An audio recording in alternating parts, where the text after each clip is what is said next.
Hello students, अभी तक मैंने आप लोगों को chemical bonding and molecular structure का पीडीएफ नोट सेंड किया है। ठीक है, तो जितना नोट सेंड कर दिया है उसके एक्सप्लेनेशन पे आज हम लोग ध्यान देंगे। ठीक है, आप लोग की आज एक्सप्लेनेशन वीडियो की पहली क्लास है। आई होप मैं आप लोग को हर एक टॉपिक अच्छे से समझा सकूं, बट फिर भी अगर किसी को डाउट होता है वो आप वो लोग मुझसे पूछ सकते हैं, बेझिझक होकर आप लोग पूछिए। जो ओल्ड स्टूडेंट है वो लोग जानते हैं, बट जो न्यू हैं आप लोग के लिए भी ये है कि अगर आप लोग को कोई भी डाउट हो तो आप लोग मुझसे पूछ लीजिएगा। ठीक है, मुझे कोई प्रॉब्लम नहीं है। ठीक है, आपको कोई भी प्रॉब्लम हो आप मुझसे पूछ लीजिएगा। तो चलिए आज स्टार्ट करते हैं एक्सप्लेनेशन वीडियो। ठीक है, तो पहला जो टर्म मैं आप लोग को समझाने जाऊँगी, पहले तो चैप्टर का मतलब समझिए। चैप्टर का मतलब क्या है? जो चैप्टर का नेम है chemical bonding and molecular structure, तो पहला जो टर्म आता है केमिकल बॉन्डिंग। देखिए 50% इसमें बॉन्डिंग पढ़ना है, देन उसमें मॉलिक्यूलर स्ट्रक्चर पढ़ना है। पहले हम बॉन्ड के बारे में जानेंगे, बॉन्ड क्या होता है, कैसे बनता है, बॉन्ड का फॉर्मेशन क्या होता है, बहुत सारी चीज़ें हैं उससे रिलेटेड, कितने टाइप्स के बॉन्ड होते हैं। उसके बाद हम लोग मॉलिक्यूलर स्ट्रक्चर के बारे में स्टडी करेंगे। ठीक है, तो पहला जो टर्म आता है वो आता है केमिकल बॉन्ड, केमिकल बॉन्डिंग। भाई बॉन्डिंग का मतलब तो यही है कि आपका क्या है, फोर्स ऑफ अट्रैक्शन डेवलप हो रहा है। तो केमिकल बॉन्ड है क्या, क्या है बॉन्ड? ये जो टर्म आया है, ये जो टर्म बोल रहा है कि केमिकल बॉन्ड क्या है, बॉन्ड क्या होता है। अगर आपके एक सिंपल लैंग्वेज में आपसे मैं पूछूं कि व्हाट इज़ बॉन्ड, देन क्या बोलोगे आप लोग? क्या होता है बॉन्ड? बताइए क्या होता है बॉन्ड। मैं सबसे आप लोग से पूछ रही हूँ बॉन्ड क्या होता है। आप लोग के दिमाग में क्या आ रहा है कि बॉन्ड, जैसे मैंने बोला कि बॉन्ड, तो बॉन्ड मैंने बोला तो आप लोग के दिमाग में क्या आया? बॉन्ड का मतलब क्या है? हम लोग बॉन्ड कई टर्म में बोलते हैं कि जैसे हम लोग नहीं कहते हैं कि फ्रेंड्स हैं, इन दो फ्रेंड्स की बॉन्डिंग बहुत अच्छी होती है, इनके बीच में बॉन्ड बहुत अच्छा है। बॉन्ड का मतलब आप समझ सकते हो एक बंधन। ठीक है ना, एक बंधन का मतलब एक टाई अप। ठीक है ना, एक उसमें टाई क्या हुई है, एक टाई हुआ है दोनों के बीच में, दोनों ने बंधे हुए हैं। जैसे मान लो कि एक ए है और एक बी है, ये दोनों एक दूसरे से जुड़े हैं। तो जिस चीज़ से जुड़े हैं ये दोनों, अभी मैं एटम्स नहीं बोल रही हूँ कि ये एटम है ये एटम है, कुछ नहीं बोल रही हूँ। कोई भी चीज़ है, ये कोई ए है और ये कोई बी है, आप इंसान समझ लो इन दोनों को, आप कोई सब्सटेंस समझ लो, कुछ समझ लो, ये दोनों आपस में जुड़े हुए हैं। तो ये जुड़े हैं किस चीज़ से जुड़े हैं?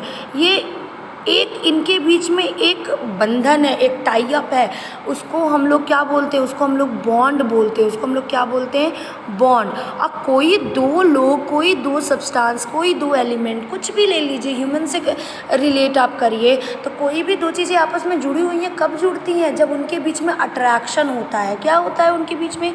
उनके बीच में जब अट्रैक्शन होता है। जब तक इन्हीं दो चीज़ों के बीच में अट्रैक्शन नहीं होगा, अट्रैक्शन नहीं होगा, तब तक आपका बॉन्ड नहीं बनेगा। ये मेरी बात एकदम क्लियर रख लीजिए भाई। फोर्स ऑफ अट्रैक्शन होना बहुत ज़रूरी है भाई। कोई दो लोग फ्रेंड कैसे बनते? मान लो ये कोई ए है, ये कोई बी है, कोई इंसान ए होगा, कोई इंसान बी होगा, इन दोनों के बीच में फ्रेंडशिप है, तो फ्रेंडशिप कैसे हुई होगी? पहले दोनों अट्रैक्ट हुए होंगे। अब आप लोग अट्रैक्ट का कहीं और मीनिंग मत लेके जाइएगा भाई। दो बॉयज़ फ्रेंड होते हैं, दो गर्ल्स फ्रेंड होती हैं, तो उनके बीच में क्या अट्रैक्शन होता है? कैसे वो दोनों फ्रेंड बनते भाई? पहले तो एक दूसरे की तरफ अट्रैक्ट होंगे तब तो वो फ्रेंड बनेंगे। ठीक है, ऐसे ही एटम्स में भी होता है। एटम्स के बीच में फोर्स ऑफ अट्रैक्शन डेवलप होता है, फोर्स ऑफ अट्रैक्शन लगता है, और उसी फोर्स ऑफ अट्रैक्शन की वजह से वो दो एटम्स आपस में क्या रहते हैं? जुड़े हुए रहते हैं। वो उन्हें, उसी फोर्स ऑफ अट्रैक्शन को हम क्या बोलेंगे? केमिकल बॉन्ड बोलेंगे। क्या बोलेंगे? केमिकल बॉन्ड बोलेंगे। समझ रहे हो मेरी बात को? तो केमिकल बॉन्ड क्या है? केमिकल बॉन्ड क्या है? केमिकल बॉन्ड है वो force, the force of attraction which enables two atoms to form a molecule. मैं पहले देखो डेफिनेशन पे भी आप लोग कॉपी में देखने लग रहे थे, मैम ने कहा डेफिनेशन कुछ और लिखाई है। बातें सुन लो, को रिलेट करते रहिएगा। अब जो कॉपी में डेफिनेशन है, अब मैं रट के तो बोलूँगी नहीं, मैं वहाँ से अब मैं देखूँ तब मैं समझाऊँ। ठीक है, बातें समझिए, को रिलेट करिए, डेफिनेशन जो है वही लिखिएगा। ठीक है, वो force of attraction, chemical bond क्या है? वो फोर्स ऑफ अट्रैक्शन है। ठीक है, जो दो एटम्स को इनेबल करता है। ठीक है, उन्हें एक समझ लीजिए टेंडेंसी देता है कि वो आपस में जुड़ के एक मॉलिक्यूल का फॉर्मेशन कर ले। ठीक है, ये मैंने बोला।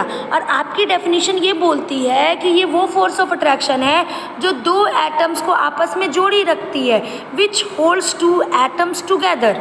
ये लिखा हुआ है ना, इट इज़ द इंटरमॉलिक्यूलर या inter atomic force of attraction which holds two atom together. तो भाई जब दो एटम जुड़ेंगे तो मॉलिक्यूल ही तो बनेंगे, ठीक है। तो केमिकल बॉन्ड क्या है? केमिकल बॉन्ड वो फोर्स ऑफ अट्रैक्शन है, वो इंटर एटॉमिक या इंटरमॉलिक्यूलर फोर्स ऑफ अट्रैक्शन है जो उन्हें आपस में जोड़े रहता है, जो उन्हें आपस में क्या रहता है? कनेक्ट किए रहता है। तो केमिकल बॉन्ड समझ में आया? केमिकल बॉन्ड क्या है? Chemical bond is that inter molecular और inter atomic force of attraction which holds two atoms और मॉलिक्यूल टुगेदर, ठीक है। तो ये तो हो गया केमिकल बॉन्ड। समझ में आया क्या है केमिकल बॉन्ड? केमिकल बॉन्ड वो एक फोर्स ऑफ अट्रैक्शन है जो एटम्स के बीच में डेवलप होता है। अब ये फोर्स ऑफ अट्रैक्शन बहुत तरीके से डेवलप हो सकते हैं, अभी आप लोग आगे पढ़ोगे। अभी ये जानिए होता क्या है। तो वो फोर्स ऑफ अट्रैक्शन है जो बहुत मॉलिक्यूल्स के बीच में डेवलप होता है और जो एटम्स को या मॉलिक्यूल्स में को आपस में क्या किया रहता है?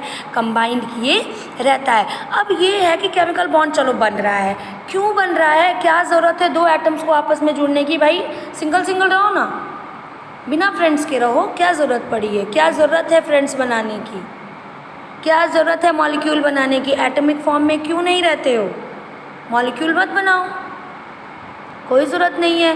क्यों बना रहे हो मॉलिक्यूल? क्या ज़रूरत है? आप बताइए क्या ज़रूरत है मॉलिक्यूल बनाने की, है ना? क्या ज़रूरत है केमिकल बॉन्डिंग करने की?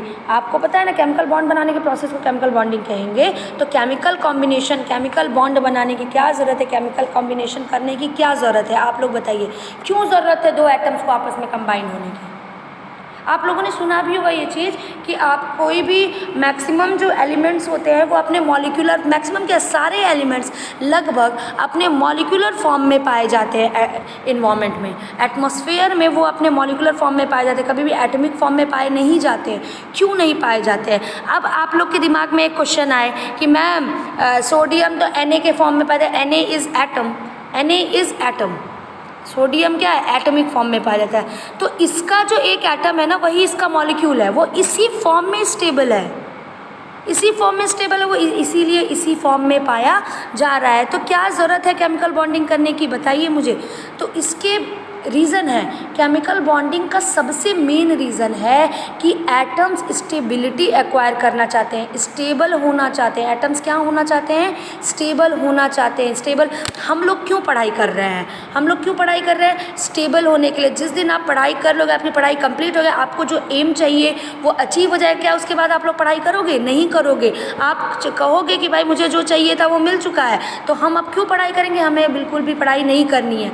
तो मतलब कि हम स्टेबल हो चुके हैं अपनी लाइफ में, हम स्टेबल हो गए हैं, हमें वो चीज़ें मिल गई हैं जो हम चाहते थे, तो हम उसके बाद अब कोई भी चीज़ चाहते नहीं है। तो एटम्स क्या चाहते हैं? एटम्स क्या चाहते हैं? एटम्स स्टेबिलिटी चाहते हैं।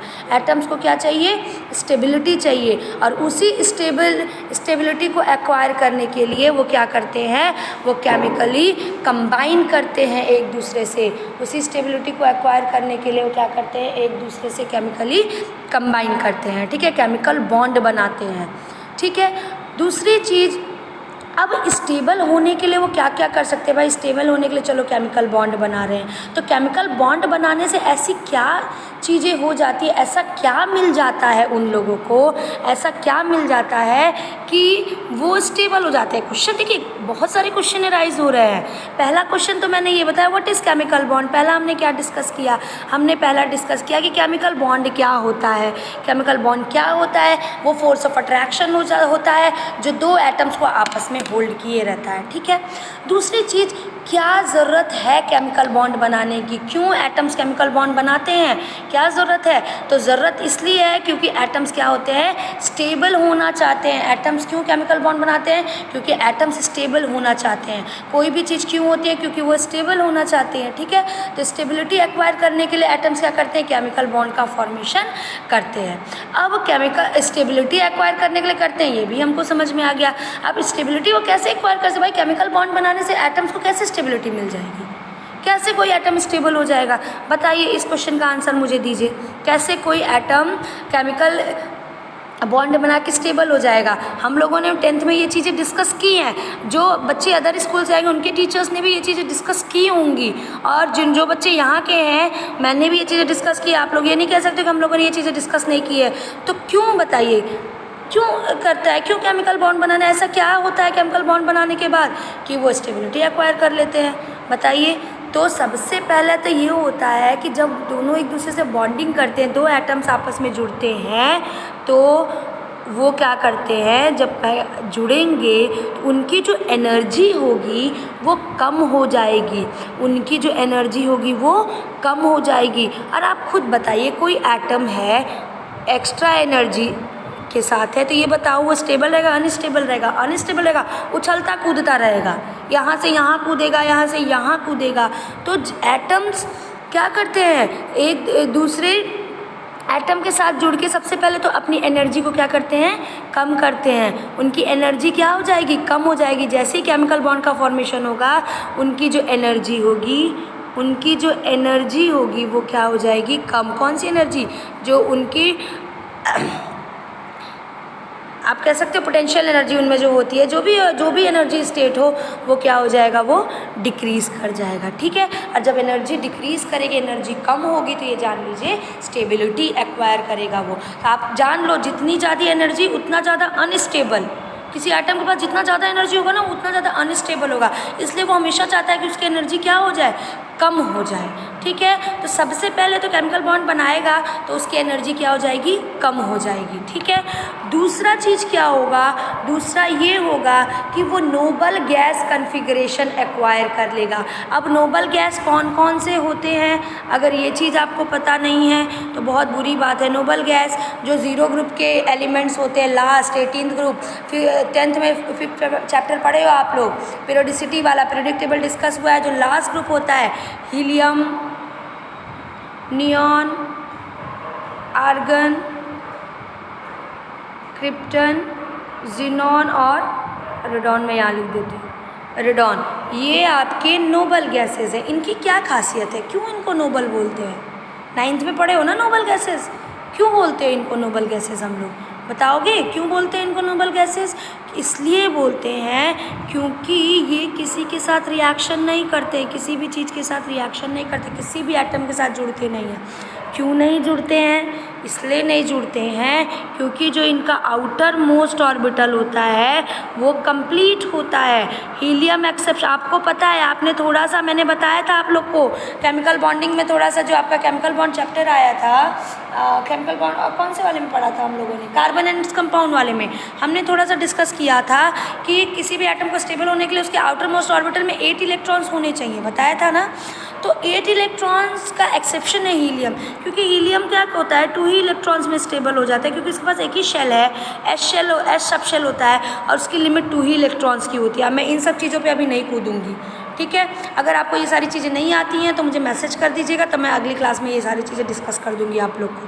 ठीक है। तो हीलियम एक्सेप्शन 8 इलेक्ट्रॉन्स का, बट हीलियम खुद में ही स्टेबल है क्योंकि उसके पास एक ही सब शेल है, और वो खुद उसकी लिमिट कितनी की, 2 इलेक्ट्रॉन की है, और हीलियम के पास 2 इलेक्ट्रॉन होते हैं। तो नोबल गैसेस का आउटर मोस्ट जो शेल है, जो वैलेंस शेल है, वो पहले से ही कंप्लीट है। नियॉन का देखिए, नियॉन का कन्फिग्रेशन अगर आप देखोगे तो 2 और 8, हमें आउटर मोस्ट ऑर्बिटल में 8 इलेक्ट्रॉन चाहिए, देखो इसके पास भी है। आर्गन का लिखोगे, आर्गन का भी है, आर्गन के पास भी होता है। क्रिप्टॉन का लिखोगे, क्रिप्टन के पास भी है। ठीक है। तो आप देखोगे कि नोबल गैस का जो वैलेंस शेल वो पहले से ही कंप्लीट है। तो आप किसी को आइडियल मानते हो ना कि मैं इसकी तरह बनना चाहता हूँ, ऐसे हर एटम इनको जो नोबल गैसेस होते हैं इनको अपना आइडियल मानते हैं कि जैसे ही वो रिएक्शन करेंगे उनका आउटर मोस्ट ऑर्बिटल कंप्लीट हो जाएगा और वो नोबल गैस कन्फिग्रेशन एक्वायर कर लेंगे, नोबल गैस का इलेक्ट्रॉनिक कन्फिग्रेशन उनको मिल जाएगा। समझ रहे हो?